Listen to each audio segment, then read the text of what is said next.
We'll have to see a single bachelor, world traveler by the name of Jim. He is here in Montenegro, and he's going to share a little bit about his life and what he's looking for out of it. So let's stick around and hear Jim's Nomad travel story.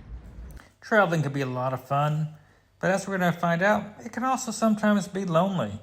Julie and I are lucky that we have each other to travel with, but meeting with Jim opened our eyes that traveling is a lot of fun, but it's always a little bit better sometimes when you have somebody to share the adventure with. So we're going to get Jim to open up today. Jim, thanks for hanging out with us today and telling everybody about your solo life traveling. You're from America originally, and just quickly, how old are you and how long have you been out running around the world? Absolutely happy to share. I'm in my mid-50s, 56 to be exact. It don't feel like it, just like you mentioned. But I've been semi-nomadic for almost a decade and fully nomadic for about 5 years now. And you're a bachelor doing this solo? Correct. Okay. Any fears of being out there on your own and traveling solo like you do? Yeah, I mean, it's a fantastic lifestyle. I didn't want to wait until I was, retired to go out and see Europe and the rest of the world.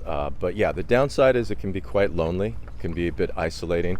I'm a remote worker as well. I work online. I work U.S. hours, which I love in Europe. It's about 3 to 11 or midnight. But yeah, that's the hard part. Is really sometimes you're just very alone, and it's good to have a network. I try and foster that by networking with Facebook groups, etc. But yeah, definitely the downside as a digital nomad is loneliness. Okay, so we're going to sit down. We're going to talk about how you deal with being a solo bachelor traveler, what kind of budget and experience you've had, where you've been, and what you're looking for out of your journey, and what brought you here. So let's just stick around and let's take a look at some of the areas where Jim has traveled to and where he's currently staying. With Jim's permission, we're going to try to help him out. If you're interested in getting to know Jim, join our Facebook group.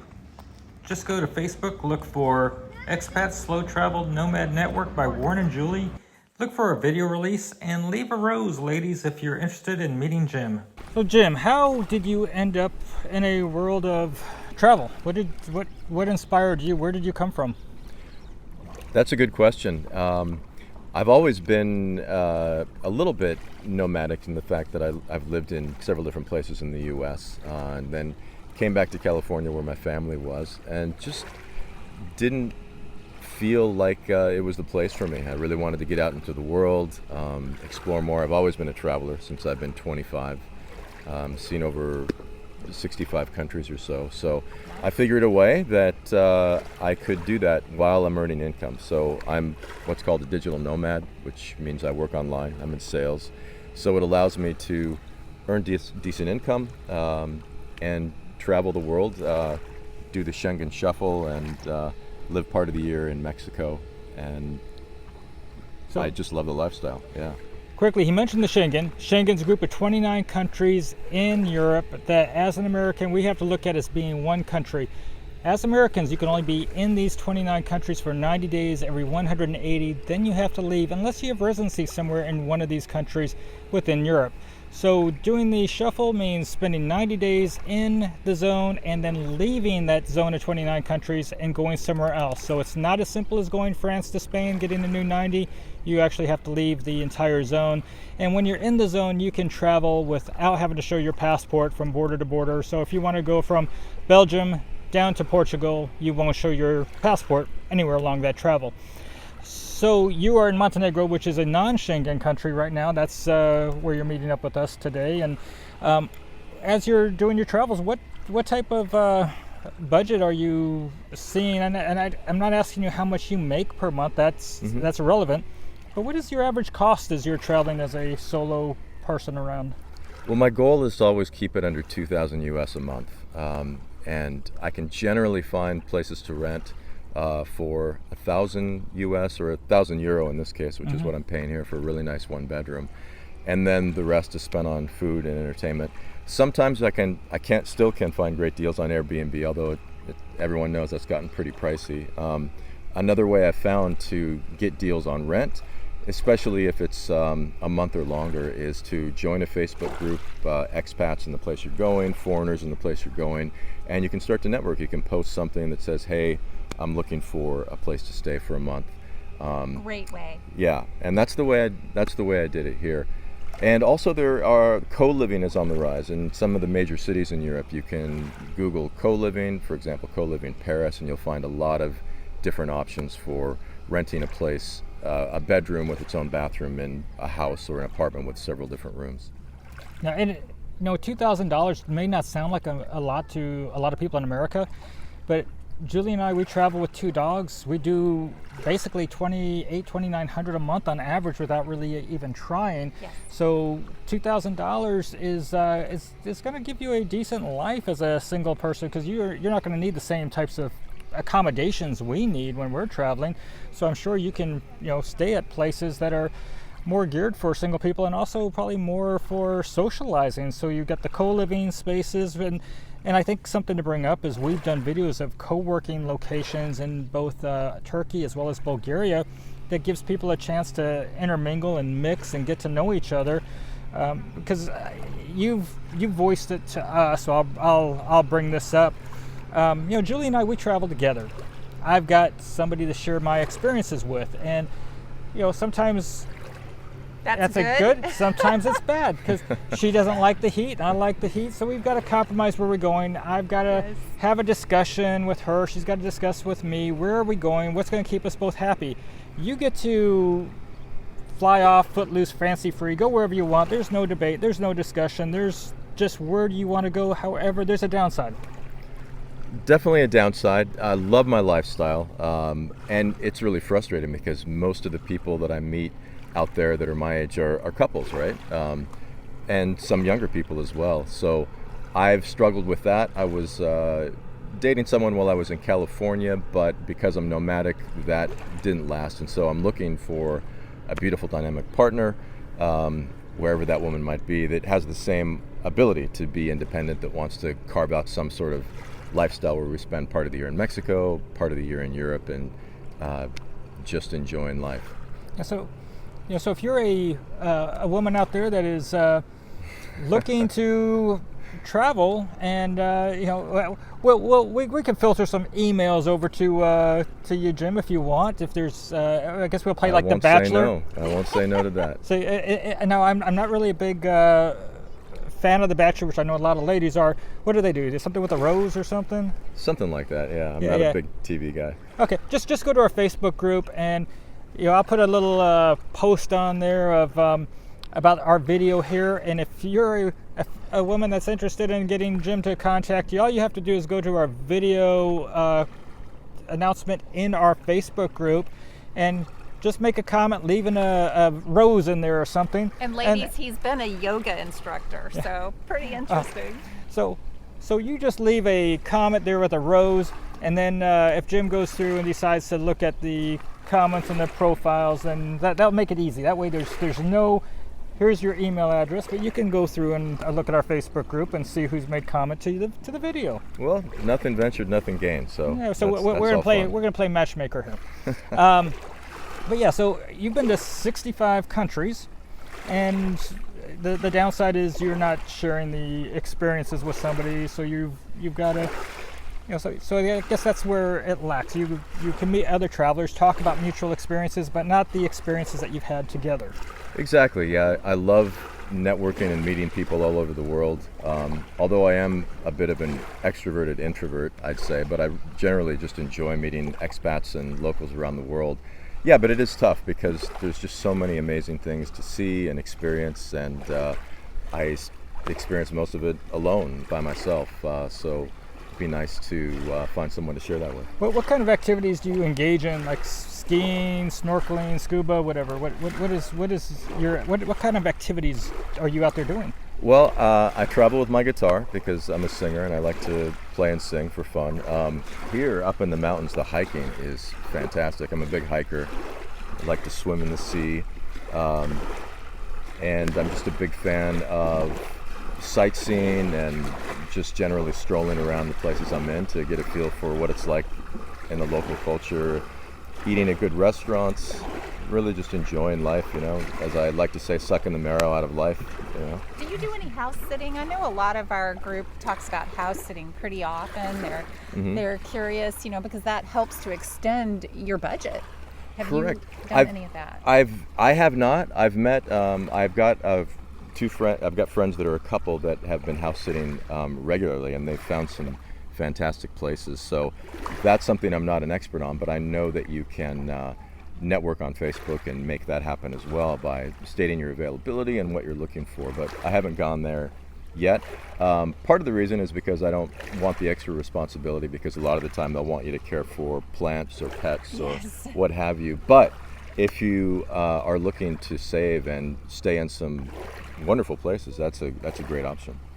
We actually started another subgroup to our Warren Julie travel Facebook group, our primary Facebook group, for home swapping. So if you actually had a house that you want to swap, that's another way to save money. But you're like us. I mean, in the States, we sold all of our homes. We had 3 at one time. We sold them all, and we're traveling full time. You don't currently have a home resident back in the States. You're just completely nomad. I love my country, but I just don't feel like I'm a fit there anymore from what I'm looking for. I have a house in Mexico and Baja California, and I did a home exchange actually. Very easy to do. I would encourage anybody that has any sort of property to look into that. Great. Yeah, I got offers from all over the world, so that's a great avenue as well. Yeah, and on our Facebook group, no charge. I want to ask you, because a lot of people think the only way to do this is to live in Southeast Asia, for example. Or have you done Southeast Asia, and can you find just as good a pricing in Europe if you're careful? That's a great question. I would love to explore Southeast Asia. However, I work U.S. hours, right? So Europe is about as far east as I'd like to go.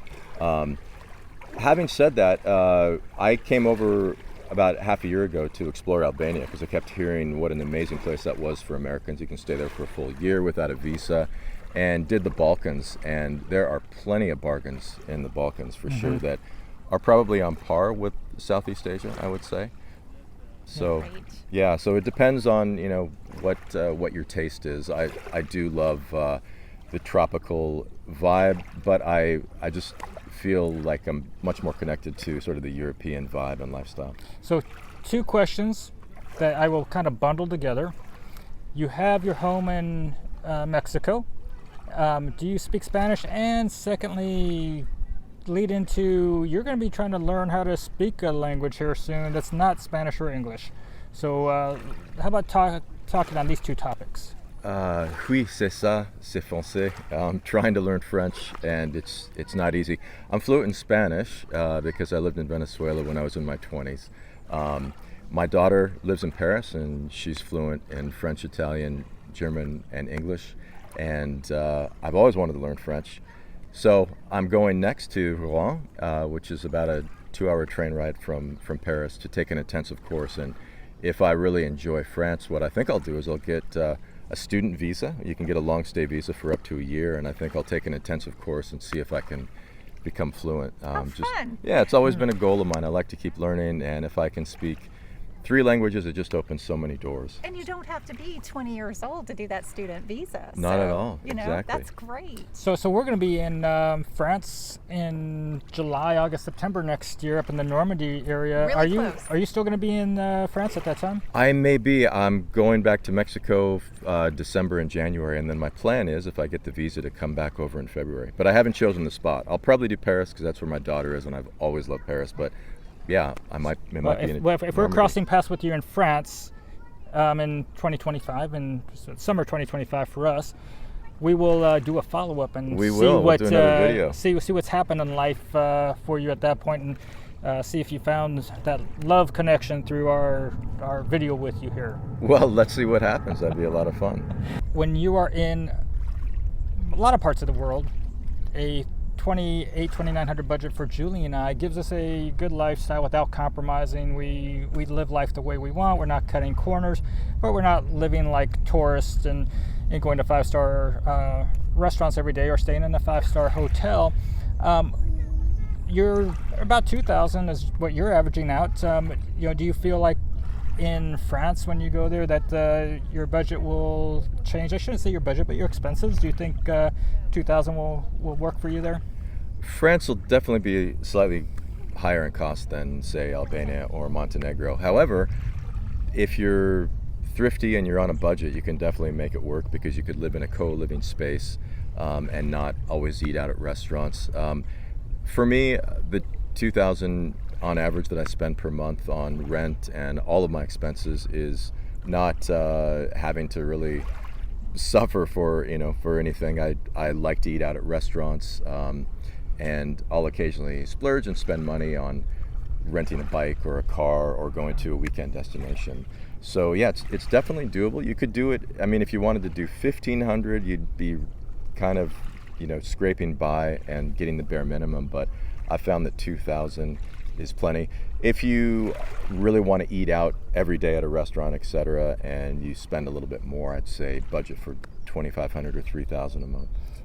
When I was a young man, I went to Paris back in my U.S. Air Force days, and I was going into Paris. Went there several times, and one of the things that I always found to be just, to me it was just the part about being in Paris that was just so wonderful was being able to sit on the side of the Seine River with a baguette and a bottle of wine, and with your friends or with someone you're with, and even if you're just by yourself sitting there, just watching the world go by and just feeling that experience. That and could be €3. Yeah, and a bottle of wine in France is not expensive. A baguette is not expensive. So you can have those quality of life experiences. Like Julie and I, we do picnics all over the place as we go places. So obviously, having a snack somewhere out and about is probably a little bit more fun when you're with somebody, but sometimes just sitting there, people watching, is quite the experience too. And I'm excited for your new year ahead. It sounds like between Mexico and France, you've got a full agenda coming up in the not too distant future. And I'm excited, yeah. And Jim, a lot of people will ask us, this budget, or not budget, but what you're spending, does that include your flights and getting from to and fro? Because oftentimes people say, there's just absolutely no way. And we hear that and we see that so often. Does it also include getting? That's a great question. Well, yes and no. I mean, I haven't done a flight for a while. I mean, half a year ago, I flew into Tirana in Albania. And then since then, well, I did take a flight to Moldova so that I could get into Odessa. Oddly enough, I went to a war zone to be a remote worker and visit friends. Aside from that, I've been busing around the Balkans, and the flight that I have from Dubrovnik to Paris cost me $38. Wow. So there's definitely bargains to be had. Of course, with the extra luggage, it came out to $80 some, but still. So not a lot on top of that, especially if you're taking buses. Buses are great, and if you can do trains in Western Europe, of course, that's fun too, but much more expensive. But in the Balkans, taking buses everywhere I want to go from one destination to the next, we're talking between 10 and 40 euro. Oh, that's great. So that's so in a way you're kind of backpacking around Europe, but going by bus and train and plane. When I was 25 and I took a year off and traveled the world, I had one of those big backpacks and my guitar, and now I have a nice carry-on style luggage with my guitar, and of course my laptop and camera. So things haven't changed that much, but as long as you don't need to travel first class, you can still really enjoy yourself and live a very luxurious life in this part of the world. I think that is wonderful. So you're traveling around, and obviously that Julie and I, as we're traveling, we have medical insurance on us, and we have a $250 a month premium, $2,500 deductible, $1 million worth of coverage on a program that we're with. And part of what we do, or I should say I do, I'm a licensed agent from the U.S., is I'm able to help people find medical insurance while they're traveling to have, whether it's for a 1 week period of time or 1 year or 5 year period. Are you doing anything as far as medical, and have you had medical experience, or not medical experience, have you had medical expenses as you've been traveling? Well, I do have insurance in Mexico, and I had to have knee surgery last year, so there's that. And I will say one of the reasons that I decided ultimately not to stay in the U.S. was not only the price of housing and food and entertainment, but they wanted, as a 1099 worker, the cheapest insurance I could find was literally $980 a month, and I was just, I was like, I'm out of here. Just insane. That's so crazy. yeah, so I'm actually shopping for insurance, so we should talk, because I understand that it's pretty easy to get coverage in different countries. Yeah, your dollar goes a lot farther with international plans, but yeah, we'll definitely talk afterwards. But just for an idea, I'm going to put a little information here. This is what it would cost for an international plan on some of the programs that we have at your age bracket right here. From a professional standpoint, you're working abroad. Is there any kind of service that you're offering or able to do for people that may be watching, that maybe want to hire you for something? Well, I do work for a company that helps people generate passive income. If anyone's interested in that, I work for a company that has a team of traders, and they have AI proprietary software, and they're trading on the foreign exchange market, usually US dollar to euro, and they're generating pretty decent compound monthly returns. So if someone's interested in that, it's not something they come to me at the company I work for because it's marketed, and I tell them what we have. But if anyone out there is interested, I'm more than happy to share. Oh, that's great. Jim, it's good to get your perspective. I'm hoping that we're going to find you the right love connection out there. Maybe, who knows? At the very least, maybe you'll make some good friends. And thanks for joining us. As a reminder, Julie and I, we're traveling with our 2 dogs, trying to see what it's like to live in different places and sharing our expenses and experiences with you. So we hope you're going to subscribe, give the video a like, and until next time, have a great day, everybody. Bye-bye. Ciao.